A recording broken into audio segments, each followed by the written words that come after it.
হ্যাঁ স্যার, জমা তো দুবার করেছি কিন্তু আমার না একবারও ঢুকিনি।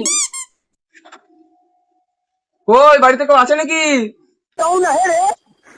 কি হয়েছে স্যার? আমি অন্নপূর্ণা ভান্ডারের সার্ভে করতে এসেছি। তোমার কি ঢুকেছে? না গো স্যার, আমার ঢুকিনি। আচ্ছা ঠিক আছে, তাহলে তোমার ডকুমেন্টস গুলো নিয়ে আসো, আমি ঠিক করে দিচ্ছি, তারপরে ঢুকে যাবে।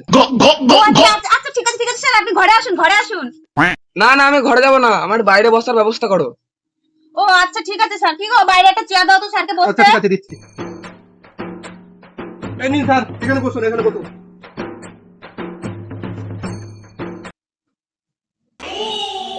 বলছি স্যার, পাড়ার তো সবার ঢুকে গেছে কিন্তু আমারটা কেন ঢুকলো না?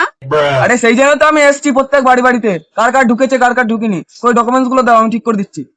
এই নিন স্যার। তা স্যার চা খাবেন না কফি খাবেন? আরে না না, আমি ওইসব কিছু খাবো না। স্যার তাহলে আমার বউয়ের ভান্ডারটা ঠিক করে দাও এবার। আরে এগুলো আমার বাপের সম্পত্তি নাকি যে বললেই হয়ে যাবে? না মানে বলছিলাম। আপনার বউ যদি পাওয়ার উপযোগ্য হয় তাহলে অবশ্যই পাবে। আমি ফর্ম ফিল আপ করে দিয়ে যাচ্ছি, জমা দিয়ে দেবে, ঠিক ঢুকে যাবে। বলছি তোমাদের জমি কতটা আছে? স্যার বলছি আমাদের জমির জায়গা বলতে এই বাড়িটুকুই আছে। তা বলছি তোমার স্বামী কি কাজ করে? ও তো সারাদিন বিড়ি খায় আর ঘুরে বেড়ায়। তা তোমাদের বাড়ি কোনো গাড়ি আছে? না স্যার, আমাদের বাড়ি কোনো গাড়ি টাড়ি নেই। ও আচ্ছা। তা তোমাদের বাড়ি কতজন সদস্য আছে? আমাদের বাড়ির সদস্য মোটে 4 জন। ও আচ্ছা। তা তোমাদের বাড়ি পাকা বাথরুম আছে? না স্যার, আমাদের বাড়ি কোনো পাকা বাথরুম নেই, ওই টিন দিয়ে ঘেরা। ও আচ্ছা। তা আপনাদের বাড়ি ফ্রিজ আছে? ফ্রিজ? ফ্রিজ তো আমি কোনোদিন চোখেই দেখিনি। স্যার তাহলে আমার বউ ঢুকবে তো?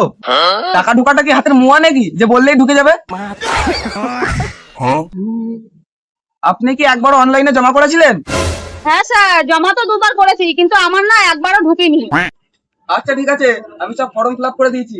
আজকে বেলা 12টার সময় অফিসে গিয়ে জমা দিয়ে আসবে। আজকে কিন্তু লাস্ট ডে, মনে করে দিয়ে আসবেন কিন্তু, নাহলে কিন্তু ঢুকবে না। কি গো, বলছি তুমি তাড়াতাড়ি চান্দান করে খাওয়া দাওয়া করে নাও, 12টার আগে গিয়ে ফর্মটা জমা দিয়ে আসতে হবে। আরে না না না, আমি এখন খাবো না, আমি আগে তাড়াতাড়ি যাই স্নান করে আসি। স্নান করে এসে ফর্মটা আগে জমা দিয়ে আসি, তারপরে আমি খাবো। তুমি আর তোমার মা মিলে খেয়ে নাও, ঠিক আছে? আচ্ছা ঠিক আছে।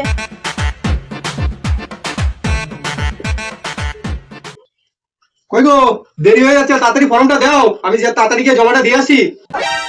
আরে দেখো চেয়ারের পরে রাখা আছে, ওখান থেকে তুমি নিয়ে নাও। কই গো, চেয়ারে পরে পাচ্ছি না তো। আরে কি দেখো বলো, দেখো।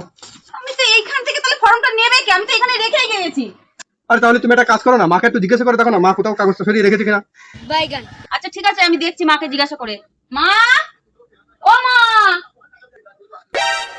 কি আছে, এবারে ডাকতেছিস কেন? বলছি মা, এখানে চেয়ারের পরে আমি একটা ফর্ম রেখেছিলাম, তুমি কি ফর্মটা নিয়েছো নাকি? হ্যাঁ রে মা, আমি নিয়ে আসি। ওটা কি কোনো দরকারি কাগজ? হ্যাঁ গো মা, ওটা খুব দরকারি কাগজ। ওই কাগজটা জমা দিয়ে আসলে তোমার বৌমা প্রতি মাসে 3000 টাকা করে পাবে। যা, ওই কাগজটা তো ভাবি না তো, ছেলে পায়খানা করেছে, আমি তাই মুছি আমি ফেলে দিয়েছি।